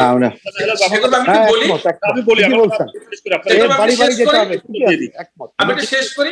আমরা যে জিনিসটা চেয়েছিলাম, আমরা দাঁড়িয়ে সেগুলো দেখেছি, ঠিক আছে, আমরা মনিটরিং করেছি, সেটা গ্রাহকের কাছে পৌঁছাচ্ছে। এখানে আপনি যে কথাটা বলছেন খুবই সামান্য উদাহরণ দুই একটা থাকতে পারে, কিন্তু আমি বলি শেষ করি একটু। আপনি দেখবেন এখনো অনেক মানুষ যারা রাস্তায় দাঁড়িয়ে লাইন দিয়ে পণ্য কেনার ওই অবস্থাটা নাই, যারা নতুন করে দরিদ্র হয়েছে। এই কারণে আমরা বলেছিলাম যে প্রত্যেক ওয়ার্ডে যদি একটা করে টিসিবির দোকান করা যায় এবং তাদেরকে যদি একটা কার্ড করে দেয় যে সপ্তাহে একবার এসে মাল নেবে, তাহলে টিসিবির ভর্তুকি কম লাগে এবং যার প্রয়োজন সে কিন্তু দোকান থেকে সে মালটা নিতে পারে। এই যে আপনি ট্রাকে দিচ্ছেন, এই ট্রাকে দেখতে ভালো লাগে না। এই পরামর্শটা কিন্তু আমরাও দিয়েছি যে প্রত্যেক ওয়ার্ডে যদি একটি করে টিসিবি কেন্দ্র থাকে, প্রতি সপ্তাহে একবার সে মাল তুলবে। এখন সে প্রতিদিনই 3 বার 4 বার করে মাল তুলছে, এখন সে প্রতিদিনই 3 বার 4 বার করে মাল তুলছে, কিনে সে বিক্রি করছে। আপনি যোগ করতে চাচ্ছিলেন? আমি যেটা বলতে চাচ্ছিলাম যে আমরা আমাদের এলাকা কিন্তু মনিটরিং করি। এই যে ট্রাকে করে বিক্রি করে, সেখানে কিন্তু যে আমরা দেখি যে আসলে কারা কিনছে, এটা খুবই সামান্যতম উদাহরণ যে দুই একটা ঘটনা ঘটে না, এটা আমি অস্বীকার করবো না। বেশিরভাগ ক্ষেত্রেই কিন্তু গ্রাহকের হাতে এটা পৌঁছাচ্ছে। আর হেলাল ভাই যেটা বলতে চাচ্ছেন সেটা হচ্ছে যে প্রত্যেকটি ওয়ার্ডে বা প্রত্যেকটি ইউনিয়নে একটা করে টিসিবির দোকান দেওয়া, এটা আসলে এই সিস্টেমটা তাহলে রেশনিং সিস্টেমে আনতে হবে। রেশনিং সিস্টেমে আনতে হবে। এটা আমি মনে করি যে এটা ভালোই, যে যেহেতু আমাদের দেশে আস্তে আস্তে আবার সেই রেশনিংটা ফিরিয়ে আনা উচিত। কিন্তু এর বিকল্প হিসেবে আমরা যেটা করছি যে যারা রেশনটা পাওয়া, এটা হচ্ছে মধ্যবিত্তদের জন্য, আর একদম নিম্ন মধ্যবিত্ত তাদেরকে কিন্তু আমরা অন্যভাবে সহযোগিতা করছি। যেটা আমি বলেছি যে 10 টাকা কেজিতে চাল দিচ্ছি, আমরা বিজিএফ এর মাধ্যমে বিনামূল্যে খাবার দিচ্ছি, এটা কিন্তু সামাজিক নিরাপত্তা বৃদ্ধির, এটা কিন্তু আমরা একটা সিস্টেম চালু করেছি। এখন নিম্ন মধ্যবিত্ত যেটা আসলে পৃথিবীর সব জায়গায় যারা সমস্যায় থাকে, তারা হচ্ছে গিয়ে তারা লোকলজ্জার ক্ষেত্রে অনেক সময় হাত পাততে পারে না, বা ওই লাইনে দাঁড়ায় তারা পণ্য কিনতে পারে না। তাদের জন্য আমাদের একটি পথ করে দিতে হবে। এই যে নিম্ন মধ্যবিত্ত, তো এই যে আজকে করোনার যে এইটার কিন্তু মূল ঝামেলাটা হয়ে গেছে কিন্তু আমরা নিম্ন মধ্যবিত্ত, যারা মধ্যবিত্ত শ্রেণী, যারা হাত পাততে পারে না, যারা চোখ লজ্জার ক্ষেত্রে ওই লাইনে দাঁড়ায় কিনতে পারবে না, তাদের জন্য। আমিও মনে করি যে এই আপনার রেশনিং সিস্টেমটা আগে যেমন রেশনিং শপ ছিল, এরকম রেশনিং শপটা আসলে আমার মনে হয় যে এটা ভালো হবে। জি ধন্যবাদ। আমি শুধু একটু যোগ করতে চাই, শিক্ষককে ধন্যবাদ যে আপনি এই কথাটা তুললেন। এবার কিন্তু ওই আমাদের সামাজিক নিরাপত্তার মধ্যে কিন্তু পরিবহন শ্রমিকদেরকে ইনক্লুড করা হয়েছে, কিন্তু আমাদের এর বাইরে অনেক লোক যারা চাকরি হারিয়েছে তাদেরকে কিভাবে সহায়তা, যারা 10,000 টাকা, 15,000 টাকা, 20,000 টাকা আয় করতো, বা কোনো একটা ছোট দোকান করতো, বা একটা বেসরকারি চাকরি করতো, তারা যে কাজ হারিয়েছে সেই জায়গাটা নজর দিতে হবে, সেই জায়গাটা আমরা সরকার আপনি একটা অত্যন্ত যুক্তির কথা বলেছেন। হ্যাঁ, অত্যন্ত যৌক্তিক এবং সমসাময়িক একটা কথা বলেছেন। এটা নিয়েও আমরা ভাবছি। আমরা আসলে যেটা হয়েছে যে এখনো তো আমরা সেই জায়গা পৌঁছাতে পারি নাই, তাদেরকে আমরা অন্যভাবে সহযোগিতা করার চেষ্টা করছি। ধরেন যাদের ছোট দোকান ছিল, ছিল, তাদেরকে আমরা জেলা প্রশাসনের মাধ্যমে কিঞ্চিত পরিমাণ, যেটা কোনোভাবেই না, কিঞ্চিত পরিমাণ সহযোগিতা তাদের পাশে দাঁড়ানোর চেষ্টা করেছি। এর বাইরে ধরেন যারা দৈনিক শ্রমিক, যারা এদেরকে কিন্তু আমরা মাননীয় প্রধানমন্ত্রীর পক্ষ থেকে 2,500 টাকা করে দিচ্ছি, করছি। এখন আমেরিকা যেটা করতে পারছে, অত বড় সামর্থ্য তো আসলে আমাদের নাই। তারপরও আমাদের সরকার চেষ্টা করছে, আমরা চেষ্টা করছি যে এই যে নিম্ন মধ্যবিত্ত যারা একেবারেই ছোট ছোট দোকান, ছোট ছোট ব্যবসা, ছোট ছোট জায়গায় কাজ করতেন, ব্যবসা প্রতিষ্ঠান বন্ধ হয়ে গিয়েছে, তাদের চাকরি চলে গেছে, এদের কাছে পৌঁছানোর জন্য যেটুকু করা দরকার সেটা আমরা একটা পাইপলাইন করছি, আশা করি আমরা পৌঁছে যাব। জি ধন্যবাদ। জনাব নাজির হোসেন, বলা হচ্ছে ভোক্তারা ভুগলেও কোনো প্রতিক্রিয়া দেখাচ্ছে না, সেটা সচেতন করতে ব্যবসায়ীদের সচেতন করতে আপনাদের কি কোনো উদ্যোগ রয়েছে? ব্যবসায়ীদের সচেতন তো ব্যবসায়ীরা অলরেডি সচেতন আছে, তবে আমাদের বক্তারা কিন্তু অসংগঠিত এবং অসচেতন। অনেক সময় তারা যে তাদের যে প্রবলেমটা, সেই প্রবলেমগুলি মানে বলার মতো কোনো স্কোপ বা স্থান পায় না। আমাদের মাননীয় সংসদ সদস্য শেখর ভাই উনি কিন্তু বলেছেন যে ওনারা রেশনিং সিস্টেমটাকে উৎসাহিত করবে, রেশনিং সিস্টেমটা প্রবর্তন করার জন্য চেষ্টা করবে। আমরাও দীর্ঘদিন ধরে দাবি করে আসছিলাম যে এই যে করোনা কালে যে সমস্ত লোকজন চাকরি হারিয়েছে বা অথবা তাদের ইনকাম কমে গেছে, প্রান্তিক যে মধ্যবিত্ত যে জনগোষ্ঠী, তাদেরকে রেশনিং এর আওতায় নিয়ে আসার কোনো ব্যবস্থা করা যায় কিনা, তাহলে হয়তো কি এই যে করোনাকালীন সংকটটাকে তারা কিন্তু মানে কাটাতে পারতো। প্রবলেম যেটা হলো আমাদের, আমি প্রথমেই বলেছি, সেটা হলো আমাদের ব্যবসায়ীদের প্রভাব প্রতিপত্তি, তাদের ক্ষমতা এত বেশি বৃদ্ধি পেয়েছে, যার কারণে তারা পুরো রাষ্ট্রযন্ত্র, সমাজ ব্যবস্থা, মানে সবকিছু, অর্থনীতি সবকিছু তারা নিয়ন্ত্রণ করতেছে। আর সেই জায়গায় আমাদের যারা বক্তা, তাদের কিন্তু আসলে কোনো ধরনের পার্টিসিপেশন, কোনো ধরনের মতামত রাখার সুযোগগুলা কিন্তু, স্কোপটা কিন্তু অনেক কমে আসছে। তো সেই জায়গাতে ব্যবসায়ী এবং বক্তার যে বৈষম্যটা কিন্তু অনেক বেড়ে গেছে। ওই কারণে এখন বক্তাদের যে বেদনা, বক্তাদের যে মনোবেদনা, সেগুলো জানানোর কিন্তু কোনো সুযোগ নাই আমাদের।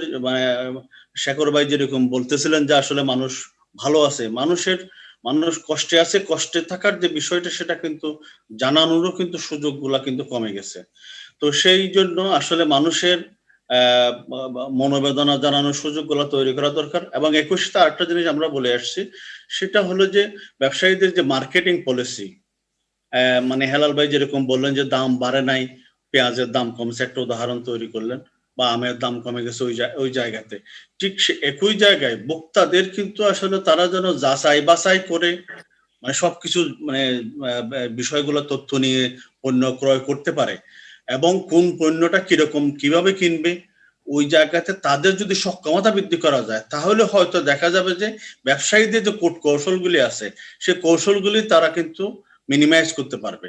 এখন এক্ষেত্রে আমরা যেটা বলছি, ওই যেটা আমি আগেও বলেছি, সেটা হলো যে টিসিবির এখন যে পরিধি, সে পরিধিটাকে মানে যেটা আপনারা প্রস্তাব করেছেন যে ওয়ার্ড লেভেলে, ইউনিয়ন লেভেলে এটা নেওয়া যায় কিনা, একটা টিসিবির এই ব্যাপারটি ওয়ার্ড ভিত্তিক, এটা কিন্তু গত প্রায় 3-4 মাস দীর্ঘদিন ধরে সবাই বলে আসছে, কিন্তু কাজ হচ্ছে না কেন? মানে তবে কিছুটা ব্যাপ্তি বাড়িয়েছে ওনারা আগের থেকে, মানে তাদের যে সক্ষমতা, এটা কিন্তু বেড়েছে। আমার মনে হয় যে এটা যদি আরেকটু বাড়ানো যায়, তাহলে হয়তো আরো অনেক বেশি, অনেক ওয়ার্ড ভিত্তিক হতে পারে। যেমন ধরেন যদি ট্রাক সেল করে, ট্রাক সেলের সংখ্যা যদি বাড়ে, তাহলে কিন্তু আমরা জনগণ গুলো অনেক বেশি সুবিধা পাবে। তো এখন একটা প্রবলেম হলো যে শেখর ভাই যেটা বলছে, যে আমি একটু বলি, শেষ করে দিই, শুধু ছোট ট্যাগ করে দিই যে ওয়ার্ড পর্যায়ে আমরা পৌঁছাই নাই বা ইউনিয়ন পর্যায়ে আমরা পৌঁছাই না, তবে আমরা থানা পর্যায়ে কিন্তু আমরা এটা ইনশিওর করি। এবং সবচেয়ে বড় বিষয় যেটা, সেটা হচ্ছে যেদিন থানা পর্যায়ের যে ইউনিয়নটা বড় হাট থাকে বা বড় বাজারে, যে তারা কিন্তু ভ্রাম্যমান ভাবে বিভিন্ন বাজারে, যে বিভিন্ন ইউনিয়নের বড় বড় বাজারগুলো যে তারা বিক্রি করে, ঠিক আছে। জনাব শেখর, এটাকে কি আসলে ওয়ার্ড পর্যায়ে নেওয়া যায় একটা ডিসিপ্লিন? কারণ ট্রাক কখন কোথায় যাচ্ছে, এটাতে একটা আপনার ব্যত্যয় তো ঘটেই। এটাকে যেটা সবাই বলছে, কিংবা জনগণের যেটা চাওয়া, যে কোনোভাবে এটাকে ওয়ার্ড পর্যায়ে নেওয়া যায় কিনা, তাহলে কিন্তু ব্যবসায়ীদের কিছু মনোপলিও এখানে ভাঙা সম্ভব হয়। আশিক ভাই, আমরা যেটা হয়তো আপনার যৌক্তিক যে ওই পর্যন্ত নিতে পারলে আরো ভালো হয়, তবে আমরা থানা পর্যায়ে নিয়ে, কারণ জনগণ তো শেষ পর্যন্ত সরকারের উপরে আস্থা রাখছে, জনগণ তো আপনাদের উপরে আস্থা রাখছে। ওয়ার্ড পর্যায়ে নিলে সেটা সবচেয়ে ভালো। তবে আমরা ওয়ার্ড পর্যায়ে পৌঁছাতে না পারলেও আমরা থানা পর্যায়ে পৌঁছেছি, এবং থানা থেকে আমরা ওই এইটাকে আমরা ইউনিয়নের বড় বড় যে বাজারগুলো আছে, সেগুলোকে ভ্রাম্যমান ভাবে তারা ঘুরে ঘুরে বিক্রি করতেছে। এইটা কিন্তু আমরা ইনশিওর করেছি। তো অদূর ভবিষ্যতে হয়তো যদি এরকম পরিবেশ থাকে, তাহলে হয়তো আমরা ওয়ার্ড পর্যায়ে যাওয়ার চেষ্টা করব। হ্যাঁ, এটা যদি একটু বাড়ানো যায়, তাহলে হয়তো দেখা যাবে যে আপনি যেটা আমাদের আশিক ভাই যেরকম বললেন, যে ব্যবসায়ীদের যে মনোপলি ব্যবস্থা থেকে একটা বিকল্প ব্যবস্থা তৈরি হবে।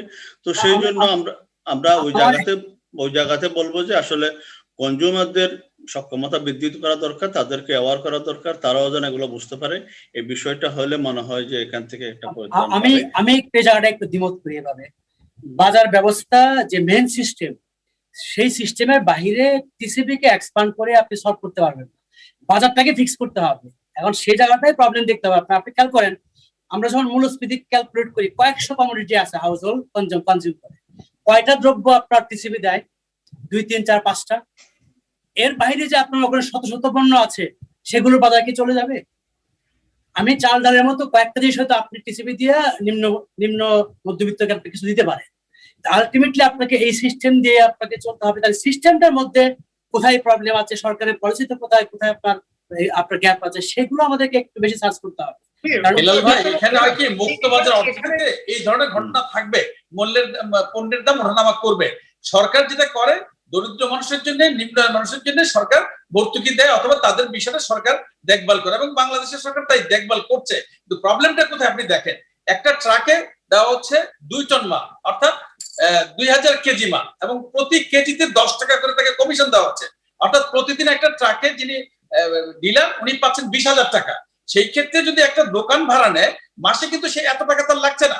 একটা দোকান 10,000 টাকা হলে সে পাবে, এবং সেখান থেকে প্রতি সপ্তাহে একটা লোক নিচ্ছে 5 কেজি তেল। সে কারণে কিন্তু বলা হচ্ছে ওয়ার্ড ভিত্তিক যদি করা যায় সেটা সাশ্রয়ী হবে। সে 5 কেজি তেল পাচ্ছে, 5 কেজি তেল তো সে একদিনে খায় না। আমাদের আলোচনা শেষ পর্যায়ে জনাব সাইফুজ্জামান শিকর, আপনার শেষ বক্তব্য দিয়ে আমরা আলোচনা শেষ করতে চাই যে স্থানীয় পর্যায়ে পণ্যের দাম সাধারণ ভোক্তাদের ক্রয় সীমার মধ্যে রাখতে স্থানীয় প্রশাসন এবং রাজনৈতিক নেতৃত্বের ভূমিকা বাড়াতে আপনারা কি ধরনের ভূমিকা নিচ্ছেন? আমরা কিন্তু মনিটরিং করি, আমরা যে ঘুরে ঘুরে দেখি যে টিসিবির মাল কোথায় বিক্রি হচ্ছে, কি হচ্ছে। আমাদের নিজস্ব হটলাইন টিম করে দিয়েছি, সেখানে মানুষ যারা কষ্টে আছে তারা আমাদেরকে জানালে আমরা সেটা প্রতিকার করার চেষ্টা করি। এভাবে আমাদের সার্বক্ষণিক মনিটরিং এর ভিতরে আছে। আর হেলাল ভাই বোধহয় আমি একটা ইনফরমেশন দিই, আমরা জানি আমরা কিন্তু শুধু ট্রাকে বিক্রি করিনি, আমরা কিন্তু জেলা পর্যায়ে বা থানা পর্যায়ে আমাদের কিন্তু টিসিবির বসে পড়ে বিক্রি করারও দোকান আছে। এটা বোধহয় আপনার নলেজে নাই।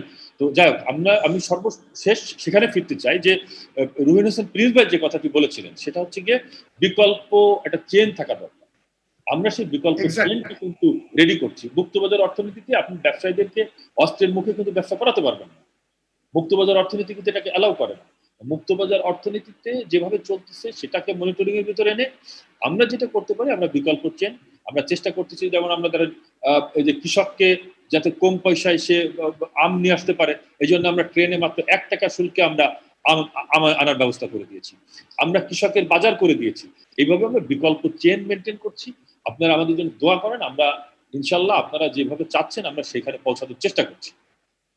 জি, আলোচনা শেষ করবো। সাইফুজ্জামান শেখর, আপনারা এই অবস্থায় সবার যেটা চাওয়া যে ওয়াসার পানি কিংবা পানির দাম পুনর্বিবেচনা করবে কিনা, এটা কমানো হবে কিনা, সরকারের কিংবা পার্লামেন্টে আপনারা এই বিষয়ে আলোচনা করবেন কিনা, এবার বাজেটে যেন এটা বাড়ানো না হয়।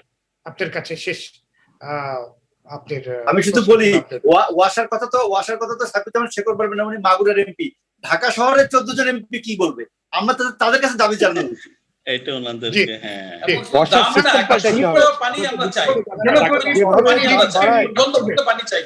পানি হচ্ছে যেভাবে দাম বাড়ায় সিস্টেমটা বাতিল করতে হবে। তাদেরকে বলেন গণশুনানি ছাড়া কোনো সিদ্ধান্ত নিতে পারবে না। আর এই যে বাজেট বললেন, বাজেটে কিন্তু এখন দাম টাম বাড়ানো আগেই হয়ে যায়। আর আমাদের এমপি সাহেবরা তারা তো বাজেটের সাথে সম্পর্কিত না, সুতরাং পুরো সিস্টেমটা চেঞ্জ করতে হবে। আমি খালি 30 সেকেন্ড একটু বলি, এখানে শেখর ভাই যেটা বলেছেন সাপ্লাই চেইন করেন, কিন্তু দ্রুততার সাথে যে এখনই আমাদের আলোচনায় যেটা আসলো, একটা রেশনিং সিস্টেম দ্রুততার সাথে নিয়ে আসতে হবে। এবং আমাদের প্রত্যেকটা অন্যান্য পণ্য কিন্তু করা যায়। যে ডক্টর হেলাল যেটা বলছেন, খালি কয়টা পণ্য না, আপনি ন্যায্য মূল্যের দোকান থাকলে ওইখানে সাবান থেকে শুরু করে সবই করতে পারেন। এগুলো সব উদাহরণ পাশের দেশ আছে, আমাদের দেশ আছে। এই সামগ্রিকতায় করার নজর দিলেই করা সম্ভব বলে আমরা মনে করি আর কি। জি, ধন্যবাদ সবাইকে আজকে আলোচনায় যোগ দেওয়ার জন্য। দর্শক, এবারের বাজেটে নিত্য পণ্যের উপর নতুন করে কর আরোপ করা হয়নি, বাড়ানো হয়নি, ফলে বাজারে সব পণ্যের দাম বেড়ে যাওয়ার কোনো যৌক্তিকতাই নেই। তারপরে যখন বেড়েছে, তার মানে অসাধু কিছু ব্যবসায়ীর অপতৎপরতার কারণেই বেড়েছে, এমনটাই মনে করছেন বাজার বিশ্লেষকেরা। আর আলোচকরা যেমনটি বলবার চেষ্টা করেছে, করোনা মহামারীর মাঝেও কেউ কেউ অতি মুনাফা করার চেষ্টা করেছে।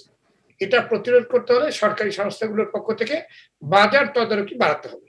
এবারে ব্যবসায়ীদের সংগঠনগুলোর ভূমিকাও রাখতে হবে। আমদানি নির্ভর পণ্যে কর ছাড় দিতে হবে, পণ্য পরিমাণ খরচ কমিয়ে আনার পদক্ষেপ নিতে হবে, নিত্যপণ্যের আমদানি নির্ভরতা কমিয়ে আনতে অভ্যন্তরীণ বাজারে জোর দিতে হবে।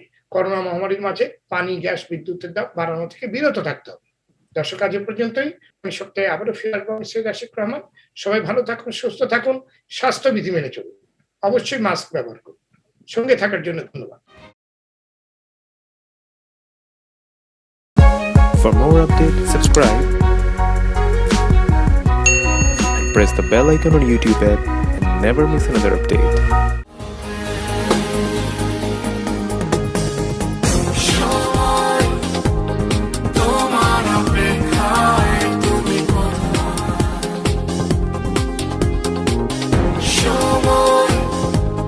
তোমার অপেক্ষায়